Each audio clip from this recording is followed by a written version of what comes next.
Hello everyone, I'm Eleanor DiMarino Lennon. I'm the superintendent at Rose Tree Media School District, and with me today is William Doherty, our assistant superintendent, and we're happy to have this opportunity to just talk a little bit about our work around inclusivity, belongingness, and equity.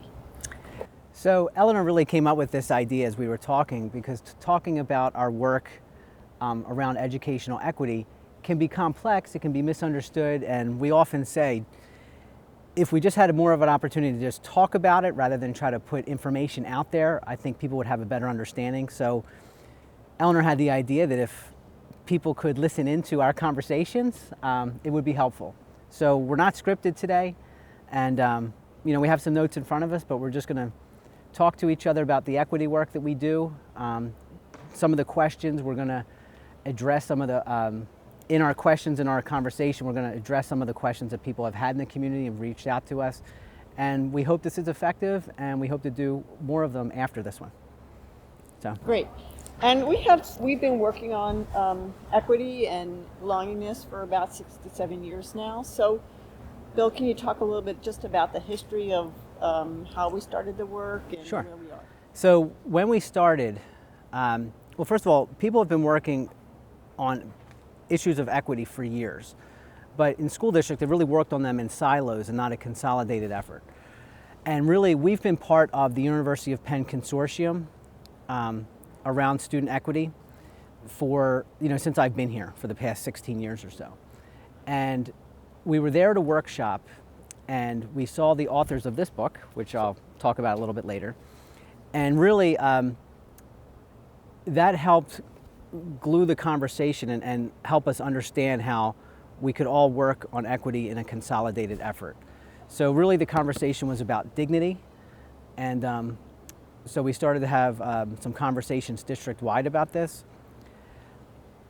So in earnest, comprehensively, it's been about 6 years, but I would say about 7 years ago, we started to have more conversations about what we needed to fix if we were going to continuously improve our schools.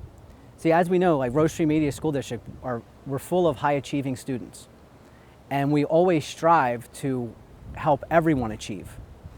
And what we found was, in looking at our data and our student results, was that consistently over time, as far back as we could look at our PSSA scores in particular, our economically disadvantaged kids and our African American students on a percentage basis, we're performing lower than everyone else. So as always, as any other program we look at, we ask ourselves, well, why is that? And we started to think about that. Our special education students, our English language learners, also are part of that achievement gap. So as we started this examination, we really realized that in order to help those students achieve, they may need a little bit more than what we were providing. And when I say more, that's when we start to, peel off the layers of the onion, right? Because we really have to know our students, and that means understanding how they relate to curriculum, understanding how they learn best, how they demonstrate their understanding of concepts best. So all of those things have really just come to the forefront. Yeah, and I think as we use a data-informed approach, it became part of that, right? We began to look at a lot of data points to ask ourselves, well, how are all of our kids doing? Not only academically, but also socially, emotionally, and really trying to look at the root cause for some of the data we were seeing. So what is it that was contributing to those data trends for our learners in particular? And based on that kind of root cause, what were effective interventions aligned with addressing that cause? So whether we were looking at, for example, reading performance or math performance or disparities among subgroups of our kids, it was the same question that we were asking. What's the data telling us?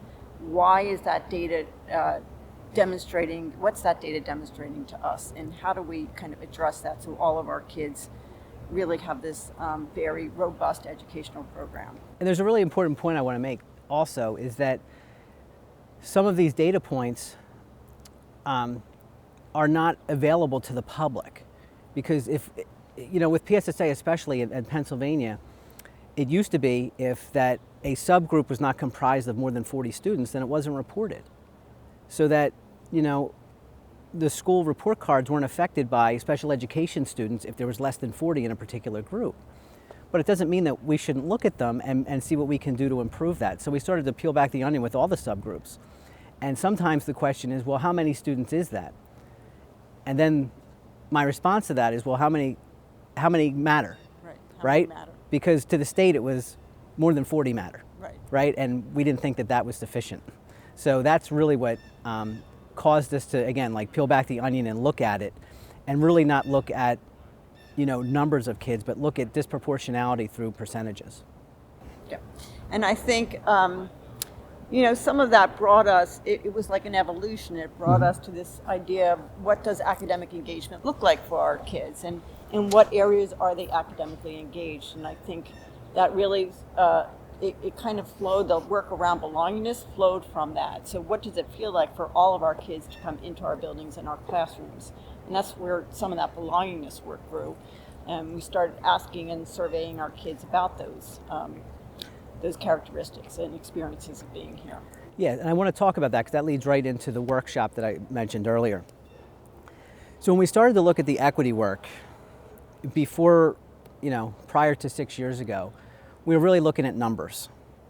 And that is a very technical issue, right? And we were looking at it as a technical fix, right? So here are the numbers, let's fix the numbers. When really it's an adaptive cultural problem where we have to look at the people and the sense of belonging and the inclusivity. So as we were kind of thinking about how to do this, it was very, serendipitous how everything just came together. So we went to the workshop by John Kronapple, the author of this book, Belonging Through a Culture of Dignity. He showed a graphic of programs in general, in society and including schools, and had different quadrants representing belonging and access. And he really asked us to examine how we feel in those quadrants when we're excluded, or belonging is conditional, or access is limited. And when we talked about our feelings and we had partners and talked about our stories, everyone has a story. But even more importantly, we all experience the same feelings.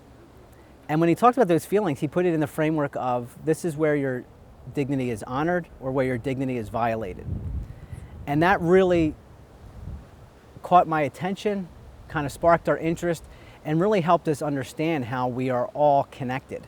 I mean, it's really easy to talk about what we're against. It's really easy to talk about our differences. But how we're all connected is that we all want to feel like we're seen and heard, that we all matter. We all want people to understand our experiences as much as they can. And we want to provide opportunities and an educational experience for our kids that honors everyone's dignity. So we've really started to unpack that. And that is really, the authors of this book have used the work of Donna Hicks, who is the author of this book, Dignity, that we're also using in her 10 elements. So we really want to understand that really the culture we're building is all about honoring dignity. And educational equity is honoring the dignity of each and every one of our students through our curriculum, through our policies, through our classroom practices. And our achievement and outcomes should be equitable when we create equitable systems for our children to move through. Yeah, and I think that concept of dignity and inclusivity matters because when kids are sitting in our classrooms, we want all of their energy to be focused on academic engagement.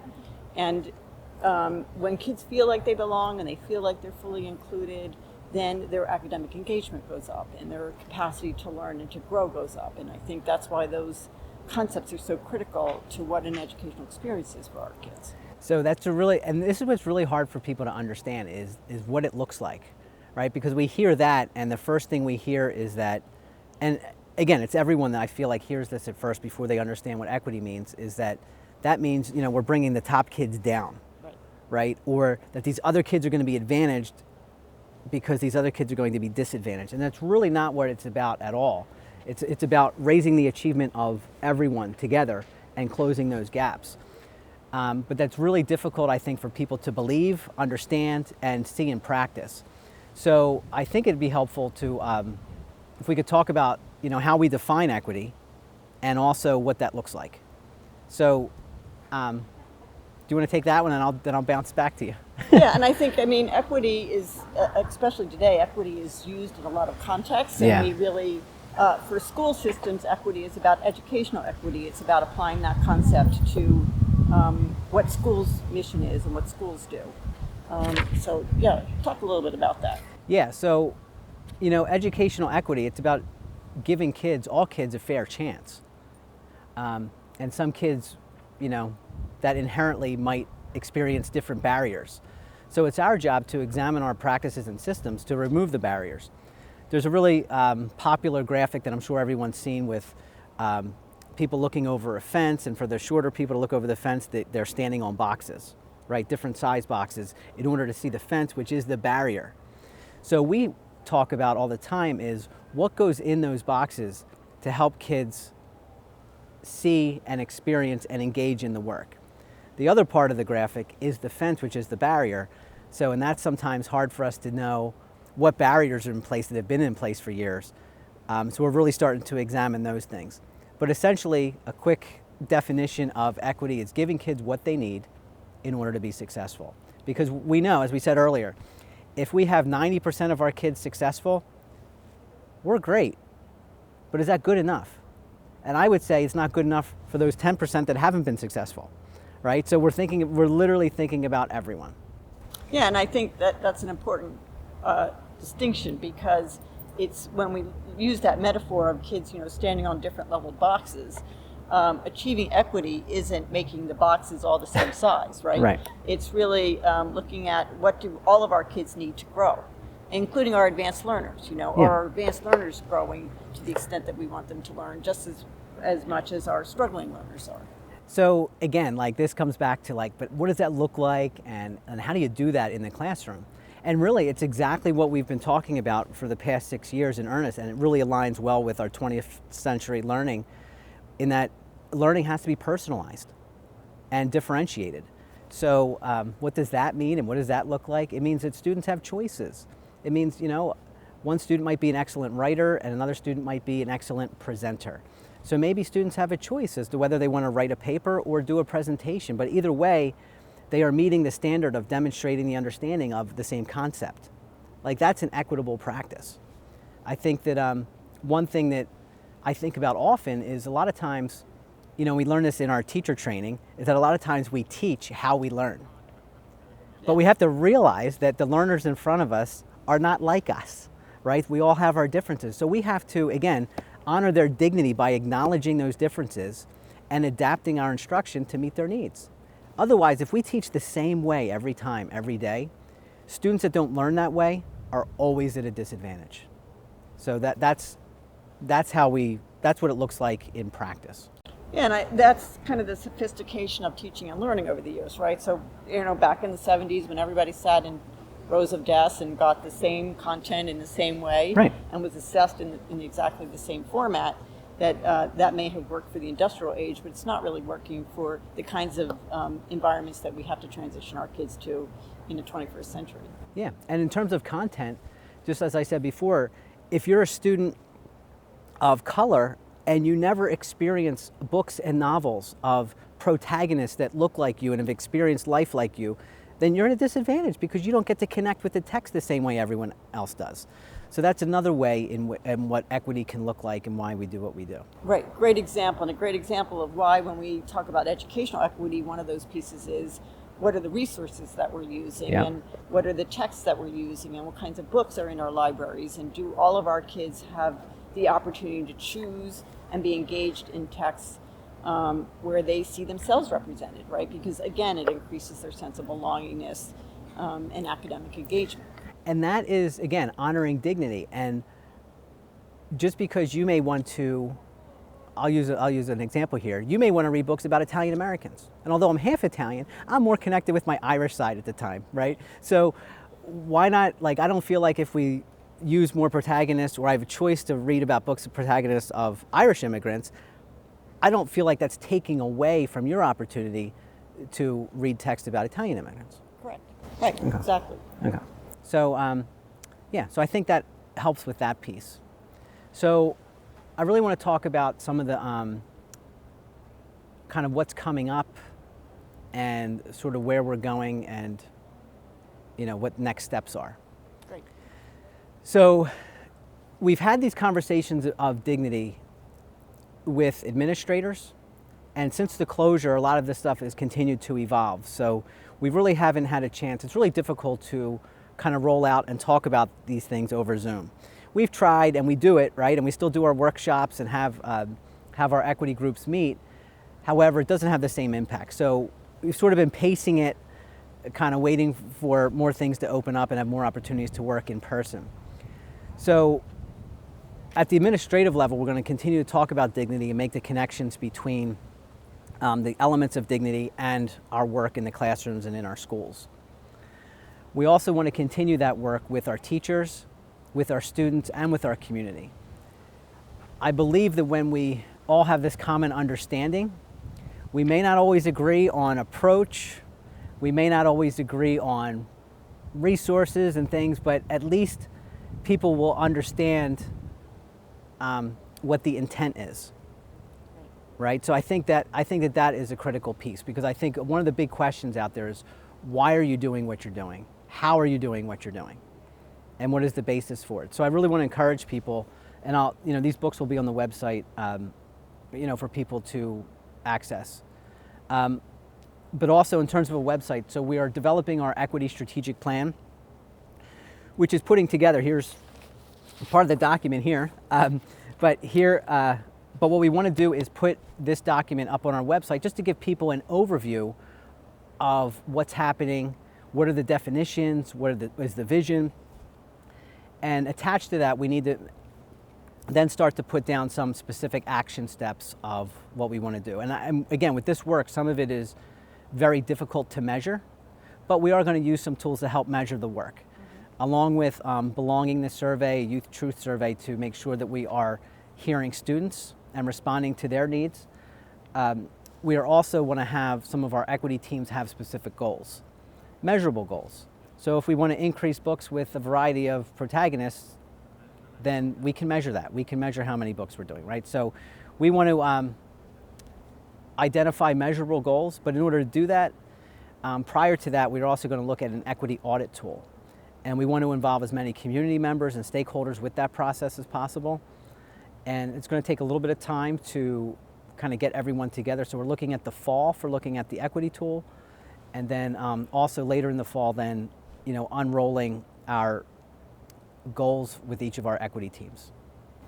Great. Can you talk a little bit about, I know there's some concern about, when we talk about educational equity, our sphere of influence, right, is the school. Yeah. So equity can mean a lot of different things in different applications and contexts. So, in schools in particular, it's about the educational work, right? Can you talk a little bit about that specifically? Yeah, and that gets, again, I think things get immersed because I think that, all of us want, our school should obviously be anti-discriminatory, anti-racist, and we want to achieve social justice within our four walls. There is no question about it. And our teachers and staff and all of us are very aware, not only aware, but we want to be helpful to changing the world. That's why we became educators, is because we want to have some impact on our society. And we have to realize that work starts in our classrooms. It literally starts in our classrooms, and it starts here in Rose Tree Media.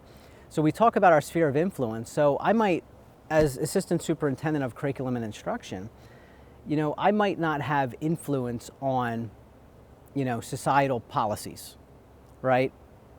However, I do have influence over our district policies and our classroom practices. So if I can focus my attention on what I can control and influence, that's going to have a greater impact on our students and a greater impact on society when our students leave to enter to be productive citizens. And that is the same for any staff member and our teachers. So many of our, I shouldn't say many, but, well, no, actually we have a very vocal group of teachers that are very socially aware and socially conscious, which is phenomenal. And we have to make sure that their work with equity doesn't remain, but is included with their classroom practices. Because if we don't identify what our students need in our classrooms, and we talk about what's happening in society, we're missing our kids. And it is about their achievement. their belongingness and their acceptance in the classrooms will lead them to greater achievement, which leads to better opportunities and options for when they leave our schools to become members of our community and society at large. So, Yeah, and I think one of the most critical aspects of that, and this is of course developmental, but when we're engaging high school students, it's really to help them become critical thinkers Yeah. and consumers, especially today, of information. There's a lot of information out there that our kids are exposed to, and it's really our job to make sure they understand how to vet information, to understand the source of authors, the context of information, and to think critically and form their own opinions and ideas about information. well, and think about how hard that is for us, right? For the adults. For the we adults, right. we didn't grow up in this world, so we don't have the same amount of practice with that in and of itself. But there are some tools out there that we've identified in terms of helping students think critically about the sources that we use. And also a big part of that is, and as you know, in response to a lot of the events of the summer and even more recently, our kids need to talk about these things. And they need to talk about them so they can develop their own identity, their own thoughts about it, their own belief systems about it. And that's why we have to listen to students and give kids the opportunity to talk. If we lecture to our kids about things that are happening in the world, they don't have the opportunity to think critically about it on their own. And I say on their own with our guidance, right? That's why we ask critical thinking questions. Well, where did this source come from? What information do you still need? Who created this source? Right? Like those are like some high level questions that we all have to ask ourselves, but leading our students to ask that is critically important. Yeah, and I think it points to the complexity of the work, right? This is really hard work to do, and it's hard work to do well, I think. And that's why we have a lot of conversation about it and think about it a lot. And we're not always going to do it right? We're not always going to land on the exact right balance of this. And so it's evolving, and we continue to talk about it with our faculty and our students and our community. Yeah, so in saying that, and just to back up to the point of critical thinking, conversations we have to be developmentally appropriate, right? So the conversations we have with elementary students are not going to be the same conversations that happen at the high school. So I just want to make that distinction. And I think right now there's a lot of concern about kind of teaching history, right? Right. Because, what kind of history are we teaching, and are we making our kids feel bad about a particular historical figure? And that's not the work, right? No, that's really, and I'm glad you brought that up because that helped me remember what I was going to say earlier too. But that's why it's so hard, right? I think it's hard for all of us, like personally, to reconcile some of the things that we learn about, right? It's really hard. And I think that all of us, it's important for our kids to have heroes. It's important to teach our kids to love our country. Right. But we're not perfect. And people aren't perfect. And people have never been perfect. Have there been great achievements? Absolutely. Did those achievements benefit some and disadvantage others? That's true. And I don't think there's anything wrong with saying that, presenting that, letting kids think about that. But I think it has to be done in, again, a developmentally appropriate way. But I think that's difficult for all of us to reconcile. Yeah, and I think, if the goal is for our kids to feel good about themselves, then, it's also bringing to them an awareness of how we got here, how we evolved. Yeah. And that history always has a context. At some point people will look back at our history in this moment in time. Yeah. But that doesn't mean that, we don't want kids to feel good about themselves and about being in America. Absolutely. And I think here's what I was going to say earlier. I just feel like what's difficult is, and again, it's part of our world and our climate. I don't want anyone to feel like we are excluding them from the conversation.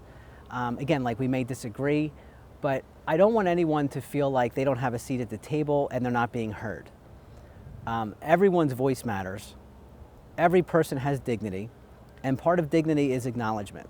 So I think everyone I think at the end of the day, I think that's what I'm hearing from people is acknowledge me. Even though my viewpoint doesn't seem to be the loudest or in the majority, acknowledge me. And I think that's something that we need to work on, because I don't think acknowledgement necessarily means agreement all the time. But I think we just need to see and hear all points of view and acknowledge it. Yep, absolutely.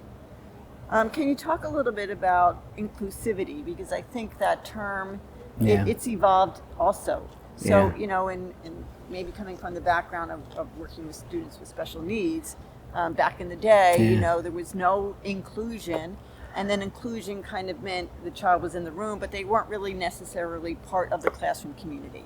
And so now we're at a different place in terms of saying, well, really, what needs to happen differently in the classroom and the instruction so that the child is really a member of that classroom community. So the difference between sort of inclusivity and just being included. Yeah, so again, like I think your point is well taken that even now when you hear the word inclusion, even among educators, it's special ed, right? Like that's what we think of. Students with IEPs, we're including them in the regular classroom. And even with that, there was challenges, right? There were challenges. And how will my child being in a room with a student with special needs impact my child's learning? Fair question. I think it's a fair question, but I think at the end of the day, we have to, we have to show and guide that we have high expectations for all of our kids. But I think when we talk about inclusion, it really means that everyone has say, and everyone matters, and everyone has opportunities. Some students might need a little bit more scaffolding or support, and that's fine, but it doesn't mean that they shouldn't be in the room, hearing conversations, and seeing models, and being models for others. And I just think, I think there's still a stigma with that, but I think that, I think that's part of the work. I think that's part of the work. Oh, by the way, I think this is more difficult for adults than kids. I think the students are fine. The students are always fine. I think the students are fine. I think it's really tough for the adults to kind of grasp some of these concepts. Yeah, and I think, it is also a question of professional capacity, right? It's building the capacity for our teachers and staff to really differentiate instruction, to differentiate assessment, to think about how to manage different kinds of learners and learning styles in their classroom at the same time. So, we'll hear about, well, if we have an advanced class and we have more heterogeneous learners in there, how do we do that so that high-end learners aren't getting less, and that's really about differentiation, and it's about flexible grouping, and it's about all of these processes that we build capacity around. Yeah, and really what happens there is when you mentioned differentiated instruction, I pictured the graphic that I keep putting up of the soil, which represents the culture, and then the seeds and the plants growing represent the programs. So when we have invested in differentiated instruction training over the past several years with different cohorts of our teachers. But it's really important that that program is grounded in this belief system of inclusion, right? And really dignity and belongingness, because if that belief and attitude isn't there, then the differentiation really doesn't happen the way that it's meant to happen.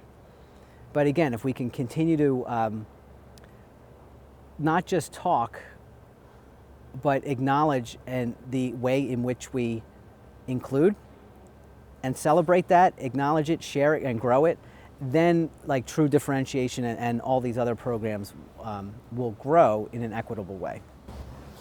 Can you talk a little bit, we talk a lot about teacher expectation and the incredible, powerful influence that teacher expectation has on achievement. Almost the single best predictor of achievement is teacher expectation. Yes. And so we're used to having systems that kind of stratify kids, and in that stratification, there is this implicit expectation of what I think, as an educator, you, student, are capable of doing. Yeah, and I think over the years, it's hard for us to even realize that our expectations have been influenced by a system, right? Like, because we're in it all the time. And it's easy, and again, this is a issue across the country in all of our schools when we talk about, our different groups of kids and our different tracks is what we're talking about. And I think that's, some places have eliminated tracks. Some have done it a long time ago, and it's continuing to be challenging for people to kind of understand and grasp, despite the fact that there's been some success. I think the most important thing, no matter what you call the tracks, if you have tracks or not have tracks, is understanding that you are teaching to a particular standard. And you have to, if you're an educator, you have to believe that the student can reach that standard. And it might mean reteaching, pre-teaching, doing something different. I think the big X factor with education is time, because you may learn a concept quicker than I do, but it doesn't mean I can't learn it. It doesn't mean I can't learn it. It might take me 4 tries and takes you 1. Does that mean I can't do it? And that's where I feel like that's where, you know, expectations come into play in our own examination of that. And we as educators need to think, well, if this student had, you know, another chance or more time to do this, or if it presented in a different way or more choice, could they reach this particular benchmark? In practicality, we need to make sure that everyone is challenged, every kid along that continuum. So if you're a child that gets it the first time, the second time, what next? What next, right? That child has to have an opportunity to think deeper about something, to move on a little bit quicker. And again, this is such a management challenge, but I think when we have resources and experience, it's definitely possible. I mean, it happens. We've seen it happen in spots and in places. So I think it's a matter of not just the capacity of teachers, but I think also having the resources at their fingertips. Absolutely. To be able to access that quickly. Absolutely. And I think time to look at data and to collaborate together and to have these discussions and to share instructional processes, all of that needs to happen for the benefit of our kids. The greatest example is our Reader's Workshop, because it's built in and there's like a perfect model example right there. Every student says, this is the concept that we're working on today, this is the skill. And then everyone gets a chance to work on that skill using a text at their level. And it's built in. So kids can choose different books. So if I'm I remember years ago, I won't mention his name, but I know who it is. He was a first grader reading on a 4th grade level. And we were like, what do we do? Well, let's walk down the hall to the 4th grade classroom and grab this child some books, because we're not going to slow that child down. He's going to be challenged. And it's built in. So I think when we use that workshop model as a model for all of our practices, it kind of puts it in a more tangible way for people. And it's evolving, and we continue to evolve and grow. So I feel like it's always a process. So sometimes I feel like we have to solve every problem like overnight or within 1 school year. But really it's, maybe it's a couple units this time, and then maybe next year it's more units of study. But again, we need to meet teachers where they are, just like they meet students where they are. Great. Anything you want to add? No, just that we look forward to having more information on our website for everyone. We definitely want to have more specifics on there in terms of timeline. We want everyone to have a seat at the table. And despite the challenges, we're really proud of everyone here. We're super proud of our teachers, our administrators, our community, our parents, and especially our students. We have a school board that is extremely supportive. We have an ad hoc committee that we work with regularly. Each building has a parent fair group that is also working on this work in partnership. So when we work with people outside of our district, they are surprised at how much engagement we have from all stakeholders. So we are really proud of that, and we're really proud to for the work that we do, and especially proud to be here in Roche Media. Absolutely. And I'm hoping that this is a great opportunity for folks to kind of hear the kinds of conversations and the work that we're doing, and to have a little space to kind of get a more in-depth look at what we do every day. Yeah. So thanks for joining us, and we hope that was helpful, and reach out if you have any questions.